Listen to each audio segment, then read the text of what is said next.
Hey everyone, so I literally just arrived at the Kamol Hospital hotel called K Gardens. So the room is quite simple, but more on that later.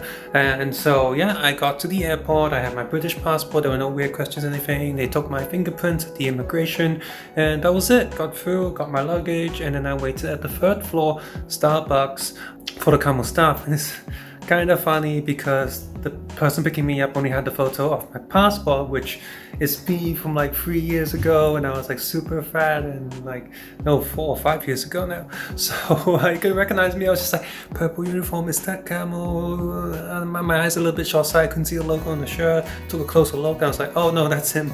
Yeah, the trip from the airport to Kamol was about half an hour, I want to say, and yeah, that's that. So right now I'm in a 2-people room because my Thai friend will come stay with me and look after me. So that's cool. You got, the digital locks and the card there. Pretty nice and clean bathroom. Like there's nothing fancy about this place. It's just, straightforward. Stand-up shower. Okay. The floor, there's no cut off. So I guess that makes it easier for people after surgeries just to get in here if they need help with something. Ooh, okay. If I knew that, I wouldn't have to bring my own. We got shower gel, shampoo, conditioner, soap, and all the other, cotton buds, hair nets, etc., etc. Lots of towels. When I came in here, they were like, "What do you want for breakfast the next morning?" So that's cool. Safety locks. Cool. Yeah. So I tried connecting to the Wi-Fi. The Wi-Fi is closest to the main door. Otherwise, it's pretty weak signal. Not a fan of that, so I'm glad I'm not staying here for 3 weeks. I need that Wi-Fi. Beds look clean and stuff. Now, one cool thing about this place is that all the plugs and sockets are the multi-region stuff. Hooray! Wait, what's this? Phone line? Yeah, that's the phone line. So great, that's great. I did buy some converters, adapters, and stuff. So there's one next to the bed. There's one here which I already plugged in my little switch dock. Quite easy to access the HDMIs. That's the work laptop. I won't be doing any work for a while. I was going to just use it for some watching movies or something until I start doing some work, but yeah, without good Wi-Fi there's no way I'm getting any work done while I'm still here. So yeah, these are the things I had. I got some multivitamins there. I got my hormone pills, hard disk, the plug adapters, and my childhood best friend. You can see he's got thicker. If you know my other social media stuff, you know why. So lots of clothes, extra shoes like underwear, towel, stockings. I didn't bring too many bras or underwear actually because I mostly just loose clothes because A, I'm going to buy some clothes here, and B, after the surgery, my body shape's going to be different. I won't be able to wear the bras or maybe the underwear that I wear now, so that's gonna change. And loose clothes because again, I'm not sure what kind of sizes I'm gonna be like afterwards. I have a little makeup bag. I have a recycle bags. So I'm not getting plastic all the time and stuff. And yeah, extra plastic bags and stuff to put dirty clothes and stuff. There is laundry on the second floor, snacks machine and stuff, and they supply us with 4 bottles of water every day. So I got my creams and conditioners and toiletries and stuff. Also bought an extra ruler so I can measure myself after the surgeries.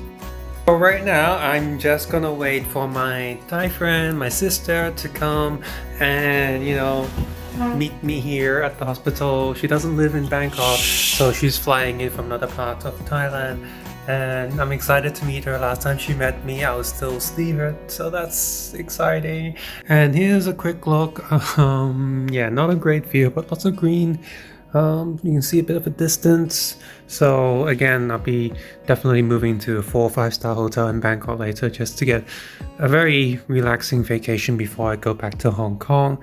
And there is a whole street of different food and restaurants just around the corner. There's a shopping mall there. So if I want to eat international foods, they got that stuff there. If I will eat local foods, there's stuff there too. And about K Garden itself, for the price that you pay for, it's mostly just for convenience sake because it's literally just 3 minutes walk from the hotel to the hospital. And is it any good? Well, for the price you're paying for, you can definitely get a much better room, including 4 or 5-star hotels in some areas of Bangkok. So definitely only stay here for the convenience and then leave as soon as you can. The worst part of this room is, I mean, the view is average, but the worst part is that the Wi-Fi's are set up on a few different spots in the corridor, and I happen to be in a room where I get literally no signal. I might be lucky and get it for an hour or two, and then there's like no signal in the room. So I have no Wi-Fi in my room. Great. Sucks. Another thing you make sure you gotta ask them is when you check into the hospital, make sure you check out of the hotel. Otherwise, they're gonna just keep charging you. And then so I was like, hey, no, I want to check me out of the hotel. I'm not staying here. I'm in the hospital. I'm not paying double, you know.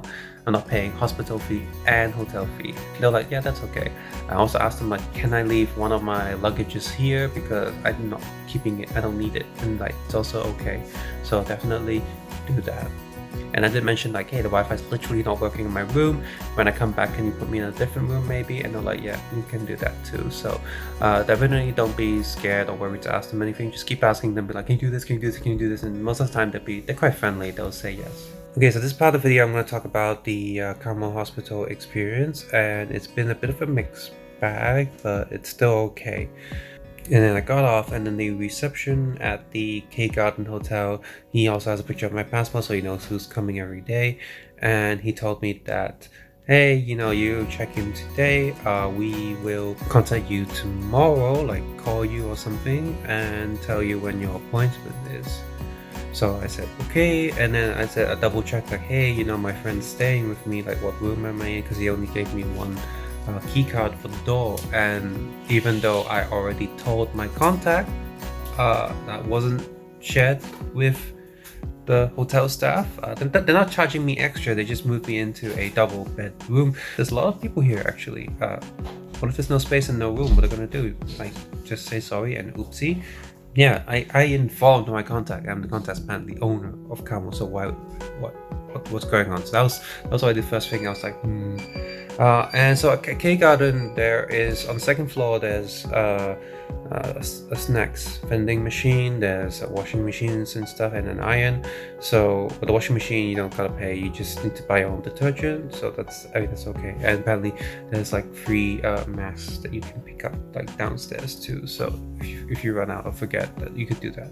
Okay, so on Sunday I was like curious. I was just like, I told my friend about it, and she was like, that doesn't make sense. So like, how did they call me? When did they call me? Like, what's happening? So yeah, took my passport and stuff, went over to Kamol Hospital and asked the reception, and apparently I wasn't even in the system yet. Like, what? But the staff were good, and they managed to put me into the system to have a consultation on Monday morning. Told me to arrive at 10 a.m. So I'm thinking there's two things that could have happened. One, I really wasn't in the system, or two, whoever my contact is was going to tell them to put me in the system on Sunday, but I just got there early, and well, you know, like 10 in the morning, so it's not too early. And we talked to them first, but either way, that was sorted, then okay. So Monday 10 a.m. we went to Kamol, and then they got the consultation all set up. That's pretty much the entire morning gone, because they did a little COVID test up the nose. That was so annoying. I was sneezing for a while, and then went upstairs, went to the international reception, so they speak different languages and stuff, and then we just waited. So the first doctor I saw was Kamol himself. He's doing the breast implants and how to look at my body and stuff, because my size is a little big. I couldn't get my ideal type of surgery to get done. So apparently Motiva is out of stock, like most places. Kamol Hospital doesn't have it, and a friend of mine was chatting to me and says like, yeah, I can. Other hospitals don't seem to have it either, so they're going with urosilicone, and they're going with smooth texture, and it's going to be submuscular, which I was kind of hoping not, because that's way more painful, but because I'm going to be getting 650 cc, and that is quite big, because 500 is actually too small for my body size. So it's going to be submuscular. Sucks. It's going to take long healing time, but okay, fine. I did go online, search for silicone. There's not too much review on it, except that it's okay brand, but not the texture stuff. Texture stuff was banned a few years ago due to a possible link towards cancer inducing, so that's been banned all over the world. They don't do it anymore, but the smooth texture seems to be fine. A bit nice it was Motiva because I had my mind set on it, but it's fine. The biggest problem is, I guess Kamol himself is he has a reputation, he's famous, I guess, so his consultation was short, and it was just like, his attitude was just kind of like, oh, you don't want to do it, don't do it. Like, come on man, at least make me feel comfortable. Like, it's a consultation, like, I'm paying a lot of money for the surgery, it's my body, like, can you at least like be friendly or smile or something?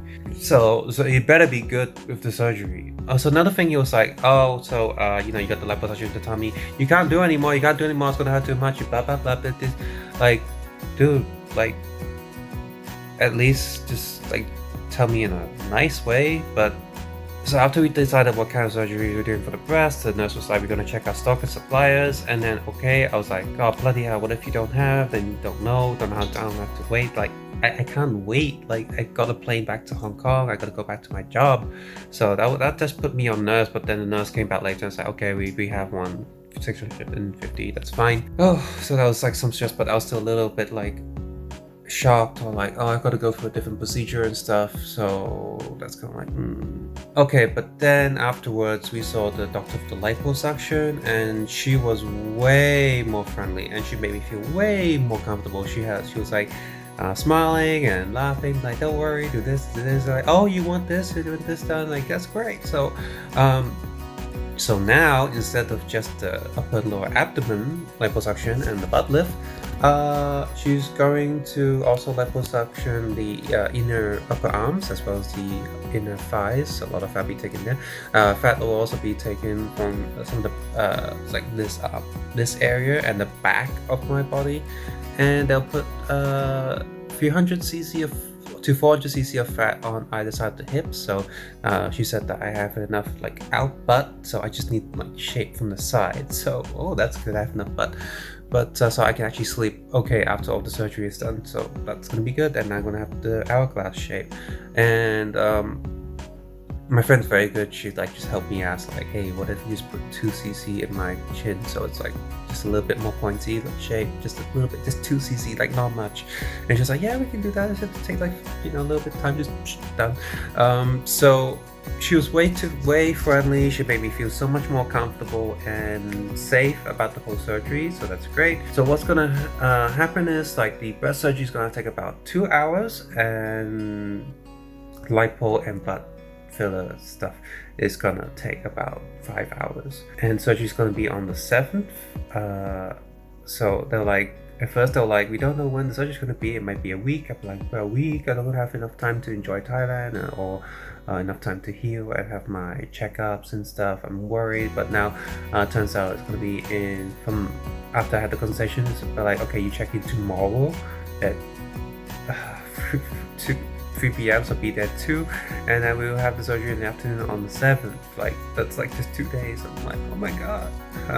I would be extremely scared and nervous if not for having my friend here. She's had surgery too, and she showed me some surgeries, and fingers crossed everything goes okay. So this is my I guess update so far. I'll film another one after I check in the hospital, and fingers crossed.